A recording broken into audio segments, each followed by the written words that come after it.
Welcome back to my channel, everybody. Today, my guest is Rory O'Neill Schmitt, who's featured for the fourth time on my channel.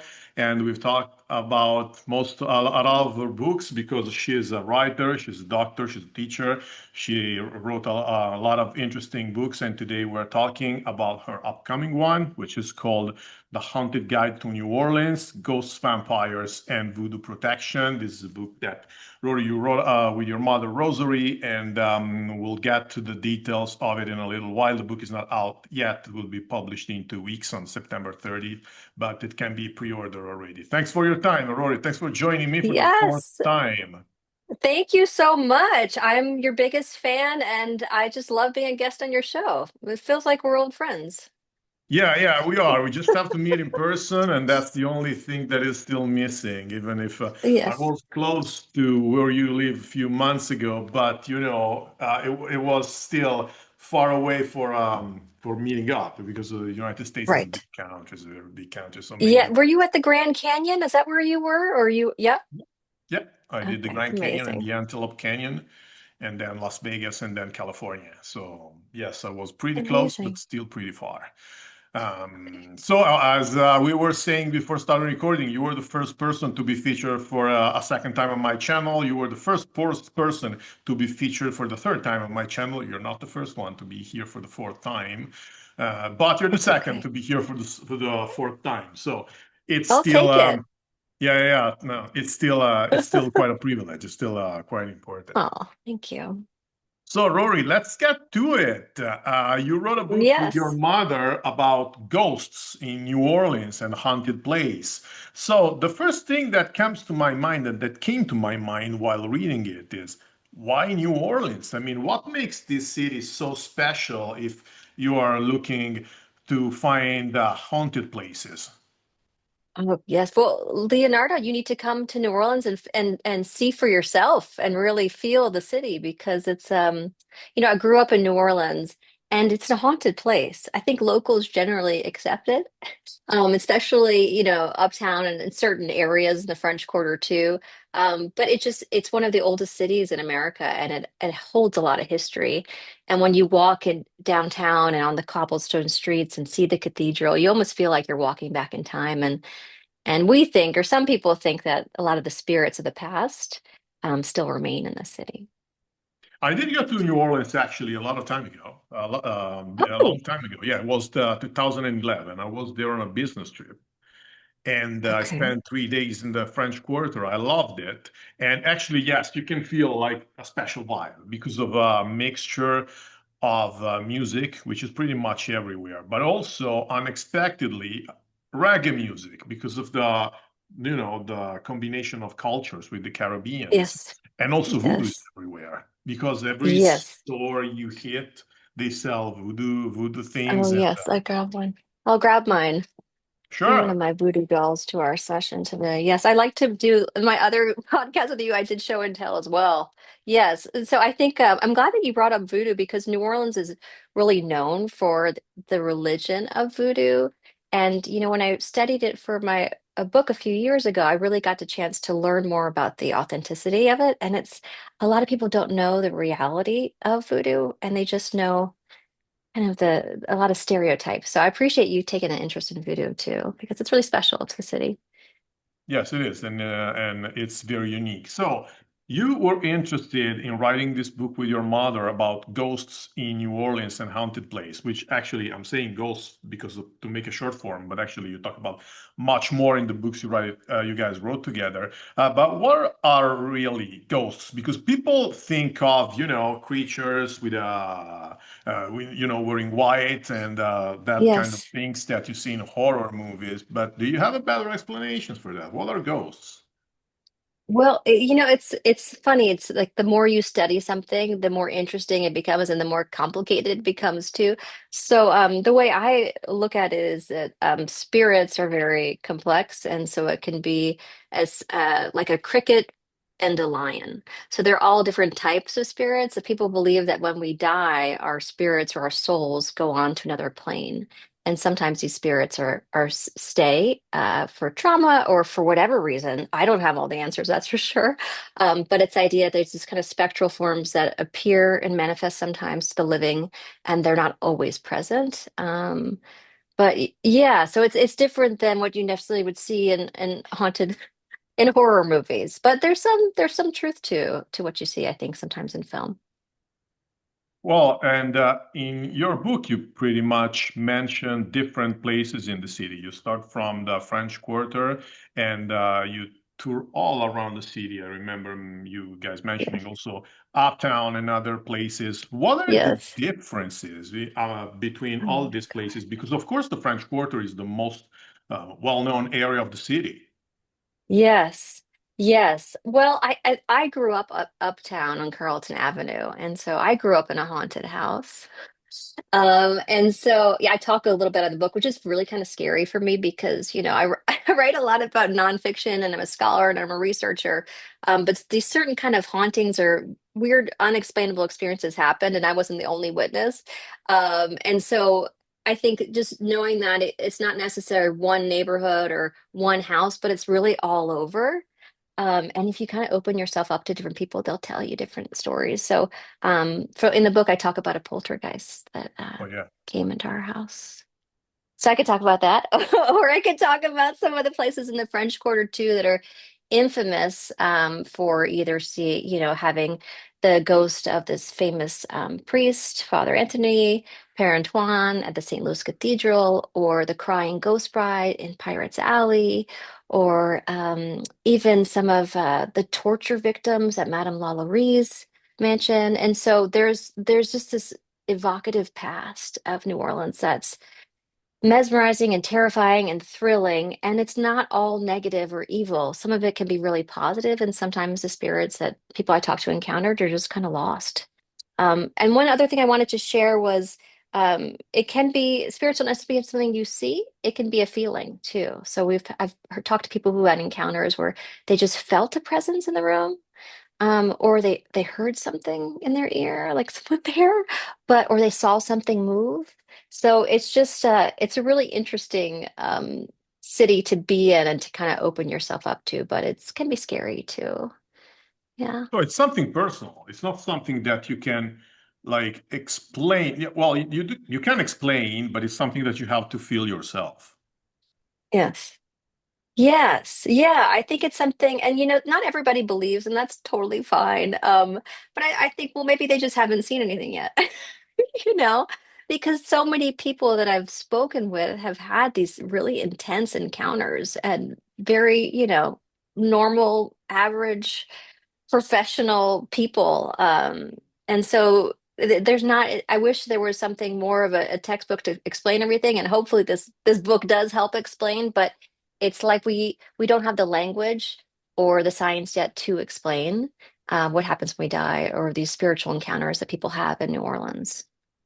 But I think that my viewers do want to hear the story about the poltergeist. Okay. Okay. Yes. Okay. This is okay. So, just so you don't think I'm crazy, Leonardo, I was home. I was about, I think, 11 years old, and I was watching TV with my older brother, who's about 17 years older, and then my dad was in the kitchen washing dishes, and we were watching a TV show, and all of a sudden we heard like a doorknob turn. And I looked over, and there was the back door. And what's interesting is New Orleans isn't the safest city in the world. So we had secure. Do you have security doors like this in Italy, where you have like a metal security guard with like a gate, and then Yeah, you have the regular wooden door? much more secure usually in Europe. Yeah. Yeah, so that's what was on our back door. So the fact that like the doorknob was turning didn't make sense because we have a gate. So I kind of pause and look over at the door. The next thing you know, the door slams open, and this running blur, like energy, just runs through the living room where my brother and I are. And I don't know, it felt kind of masculine to me, but it was just this blur, this energy. And then it ran in New Orleans, a lot of the houses are the rooms are all connected. They run one into another. So it ran through our dining room, then it ran past the laundry room. And then while my dad was washing dishes, he felt like this cold hand on his back and this burst of wind. And he thought it was one of his kids. So he turned around to think it was me or my brother, and no one was there. And then the this poltergeist ran through the back door of the kitchen, opened it, and slammed it shut. And then on the back door, it left this black square of like soot as like an imprint, and we didn't know if it was good or bad. And for like a month, we would try to wipe it clean, and it would get clear, and then it would come back. So much so that my brother would have friends over and tell people about this. But after the poltergeist came, like every picture in our house was off kilter. We had to correct things. We had a Chinese lantern that was like spinning in the kitchen, and it was just this pretty crazy experience. It hasn't happened again since, but the fact that it happened with other people makes me think, okay, this can't be imagined. Something happened here that really can't quite be explained. And the difference between poltergeists and ghosts is that poltergeists are specific of one specific location. Am I right? You know what? I'm not sure the specifics. I've read that sometimes adolescent energy for some reason attracts poltergeists to different homes. We had a neighbor who just died, and we think maybe it was her, Regina, passing through the house. Um, but I'm not sure. I don't know. What do they think about poltergeists in Europe and ghosts over there? My understanding is that ghosts can move around while poltergeists are specific. For instance, in horror movies such as Shining, that's a poltergeist because that's a specific of one specific place. Okay. That's Yeah. that's my understanding, but I'm not an expert. I never really looked into it. That's just my knowledge from watching horror movies. Yes. Yes. It's So, in complex. your research for your book, you visited different places because you start with houses and then you mentioned museums and hotels Mhm. and cemeteries. I guess that the experience was quite different from one another. Can you break this down for Yes. us? Yes. Well, I think that, in the French Quarter, one of my favorite bars, you have to go next time because I know you're gonna probably be going to New Orleans soon or at some point. There's a bar called Jean Lafitte's Blacksmith, and it's where actually this famous pirate, Lafitte, used to have a cover shop because he was selling smuggled goods, and he was a very violent man and people were terrified of him. Like he would slit your throat for $5, and you could never cross him. So, anyways, he had this shop, and it's still a bar now, and it's beautiful. It's like from the 1800s, candle lit, just gorgeous. They have a piano. They have always have music, like you said, in New Orleans, but when I would go to this place before, you just kind of feel like you're walking, like someone's always there. You kind of feel like there's this old place, like this place has seen a lot. But when I was reading more and doing more research about, I did hear that sometimes these pirate ghosts like break bottles and knock bottles off the walls. And so that's pretty scary. And I was actually on a flight from Southwest where you can sit with anyone, and I told this guy next to me I was a writer, and he was a captain of a ship.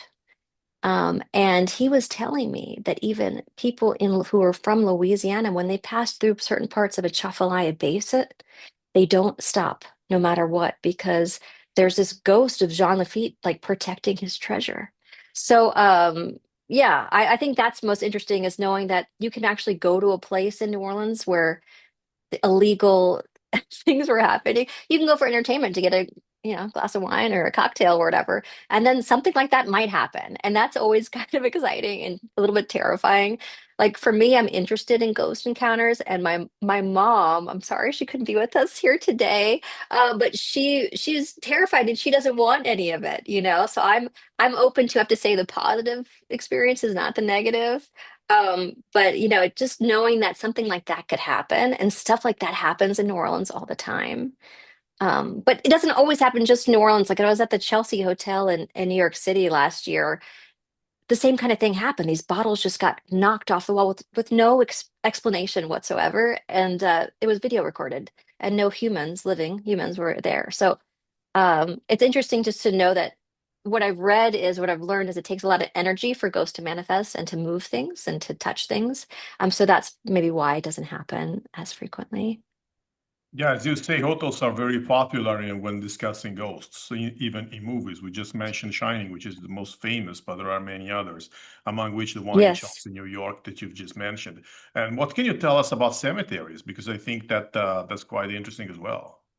Yes. Well, cemeteries, that's a little too scary for me. I gotta be honest. In New Orleans, we have above ground tombs. And so, because we actually had a problem because it's a marsh, the bayou, the bodies were bubbling up from the ground. And so they created these tombs, above ground tombs. And so we're kind of level face to face with death. And some of them are quite beautiful, but a lot of the tombs, the famous tombs, like Lafayette or St. Louis, you have to go with a special tour, and the tour guides are either licensed or they're part of the archdiocese too.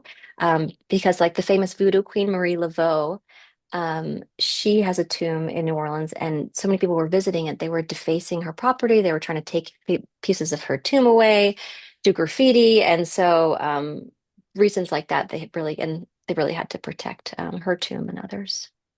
So I would definitely check out the cemeteries, but go with a group. Don't go at night. Don't Okay, go alone. Yeah. I won't. I'll take your Yes. advice. Okay. Thank you. I will do as you suggest. So New Orleans, as we said, is famous for voodoo, and I think that Yeah. while researching ghosts in this city, voodoo plays a big role. Would you like to tell us something about the combination between voodoo and what you did this time? Yes, yes. So in voodoo, there's not necessarily belief in ghosts, it's about spirits. So in when they have different voodoo ceremonies, they invite the ancestors and like the saints into the ceremony to give advice, to be celebrated, we give thanks to these different saints. We ask for advice, and then the possession experience is when, like in other religions, other world religions, the spirit will inhabit the body and for a short period of time, which I had the opportunity to witness. Pretty incredible. But I think with voodoo, really just knowing more about like personal spirituality practices, there's not like a strict uh, dogma like Catholicism, how I was raised, but it's really about self-empowerment and about autonomy and about asking for these different spirits to either guide you or protect you or open the path. Um, Oh, yeah, that's part of it. And it's a big part of it is like being respectful to voodoo too, to knowing that voodoo is welcoming and that voodoo is a great religion that people I think would really benefit from learning more about. Yeah. Yeah, absolutely. And for people who want to know more, there's a video on my channel with you. The first one we made was about voodoo because you also wrote Yeah, a I book. think that's how you found me, right? That's how I Yeah. found you. Yes, I reached out to you on Twitter because I wanted to make an interview about your book about voodoo. Yeah, this is how our collaboration started. So Yeah. the subtitle of your book also mentioned vampires. What's that about? Yes. Well, vampires, I personally don't believe are real, but vampires are part of the cultural phenomenon of New Orleans. We have the famous Anne Rice who wrote all these vampire anthologies. She was an incredible woman, and a lot of the actual places, like the different tombs in New Orleans, they're in her books and they're in the films and the TV shows, and so people who love vampires, I think vampires are very seductive. Oh yeah. And people will like that magic and that energy, and also just the idea of like flying or the idea of never dying. It's pretty exciting and fabulous. There is a New Orleans voodoo, not voodoo, a New Orleans vampire group, I should say. I haven't met with them, but they're vampire balls, and I think it's a lot of fun. But maybe they exist. Who am I to say?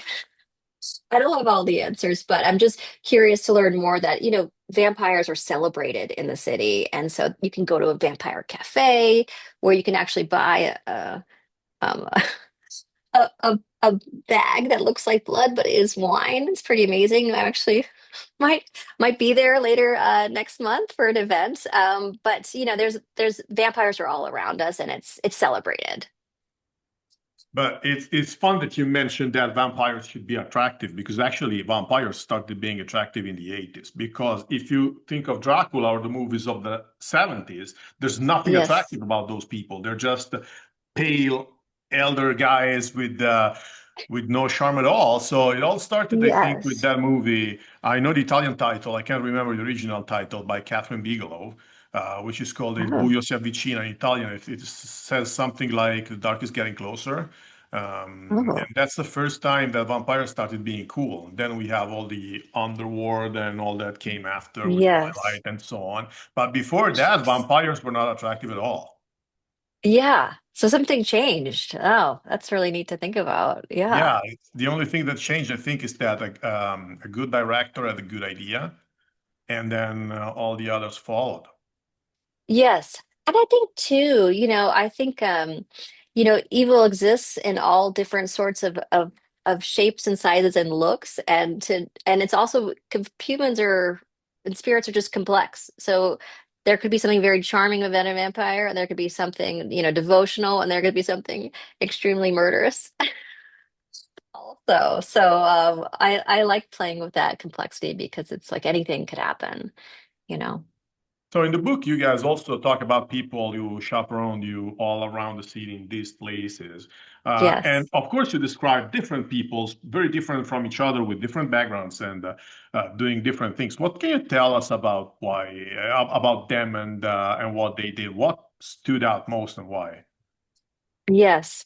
Well, Deanna is a tour guide that I met, and I have her story in the book. But what I love about the meeting different people and kind of going around the city is because you learn more about the history of New Orleans. Like you learn about the architecture, you learn about the people who lived there, who died there, like what their day-to-day lives were like if they were, escaping New Orleans to the Mississippi Gulf Coast to not get yellow fever, just to get to learn about um, different parts of the city or even doing excavation in some of these older homes downtown. And they open the walls and there's bones of dead bodies because the poor didn't have enough money for burial. So things like that are literally uncovered all the time. But meeting Deanna was great because she told me some of a guardian angel ghost. And so, what I learned is sometimes ghosts look like me and you. Like she thought it was an actual living um, person. And her grandmother had passed away during Hurricane Katrina, and they never found her body. And so, this angel kind of guardian ghost showed up and told her where to look. And he actually presented himself to maybe five other families in the city. And she was so thankful and she of course told the police about this person who helped bring her to this warehouse where her grandmother's body was, and the police recounted these, got these other stories, and they all picked the same person who was a employee of the city of New Orleans. And Deanna said, I'd love to meet him. How can I meet him? And they said, well, you'd have to go to the cemetery. He died 20 years ago. And so it's just really incredible to think about that some of these ghosts that people encounter are just here for a short time to give a meaningful message. Yeah. So in the meantime, I found the title of the movie I was thinking of. It's Oh, called, good. the original title is Near Dark. And Near the Italian dark. title is very similar because it says something Okay. like the darkness is getting closer. That's the first movie I I can think love of that. with actually attractive vampires. So Okay. while doing your research, you also heard these people talking about stories of ghosts in New Orleans. What are the most interesting stories? Anything you want to share with us? Anything that you remember particularly? Oh, yes. I remember this one ghost, woman in white. So across different cultures and different places, people have reported seeing a lady in white, this ghost. And it was a friend of ours who lives in the French Quarter. She's an usher at St. Louis Cathedral. Very holy person. And she would wake up and she would feel like there was someone in the room, and then, go back to sleep and no one's there. And then one night she woke up and she saw this lady in white ghost. And it was pretty terrifying. I mean, she goes back to bed, she puts on an eye mask, covers her head, and this lady in white keeps appearing to her. And she sits up and she said, "Look, let's make a deal. Okay. I know this is your house, you lived here, but I travel a lot for work, and you can have the house when I'm not here. But when I'm back home, can you please give me my space?" And since then, she never saw her again. So this idea that, sometimes ghosts remain because they're imprinted or they're attached to a special place where they lived in when they're alive. But maybe you can make a deal with the dead. Yeah, maybe. Who knows? That's quite interesting. So at the very end of the book, you guys say that you had to interrupt your research for basically lack of time because you had to go back to your normal schedule. So what's next? What other aspects of this aspect of the city would you like to dig more? Well, I just finished a book on John Singer Sargent and Madam X. So it's actually a Louisiana history book. And I'm reading about the Baroness of Pentalba, another book too. And then I think the ghosts somehow are still kind of be threaded throughout the stories, but I will write a book called Anne Rice's New Orleans. And Anne Well, Rice is the famous, vampire writer. So I will be exploring vampires and ghosts more, but so many people keep telling me about their ghost encounters that I feel like I have to write some other ghost book. I don't know if it's just New Orleans, but even ghost pets coming to visit. My one friend, she had her ghost kitty wrapped its tail around her leg. I mean, these stories, I can't make this up. Okay, it's so exciting to think about the possibility of what happens when we die. Yeah, yeah, and I look forward to having you here again to talk about Anne Rice then. thank you. You really Yes, of course. you still love the city, even if you moved outside and you live now quite far away. I mean, you never thought about doing a book about ghosts of Phoenix, Arizona. Not yet, no, but it might happen at some point. I keep being drawn back to New Orleans, there's something about it that's like in your blood.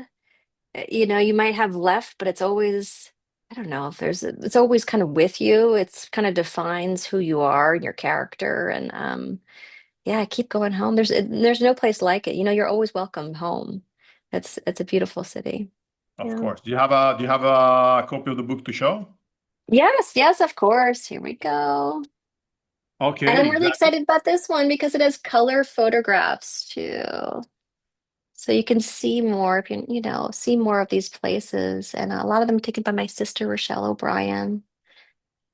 And yeah, we made a short film inspired by the book too, so I can always share that with you. But this is the book. It's coming out. I'm so excited. I can't believe it's done. guys, I do recommend checking this out because it's a very interesting and entertaining book. I had the privilege of reading it to, I mean, prepare for this conversation that I was going to have. So I absolutely recommend reading it because it's very interesting, it's very entertaining, and I would say it's also different from what a lot of people usually read. At least for me, it was, totally fresh air, completely different from what I'm usually interested into. So it was definitely a great read. Oh, thank you so much. And thank you for having me today. Thanks again for your time, Rory. I do look forward to having you a fifth time and maybe meeting you in person in Phoenix, Arizona, first time I come. Yes. Okay. Or in Rome. Why not? Milan, Oh, Milan, yes.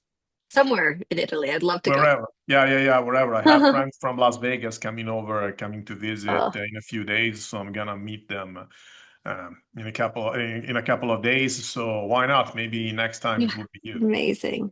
Yes, yes. Thank you so much for having me. I really appreciate it. And you're gonna have to tell me offline, your favorite ghost story or if you have had any ghost encounters. Not everybody likes to put that out in the open, so you can always tell me another Sure, time. absolutely, we'll do. Thanks Thank everybody you, for Leah. watching this video, and I'll see you all in my next episode. Bye bye. Okay. Bye. Thank you.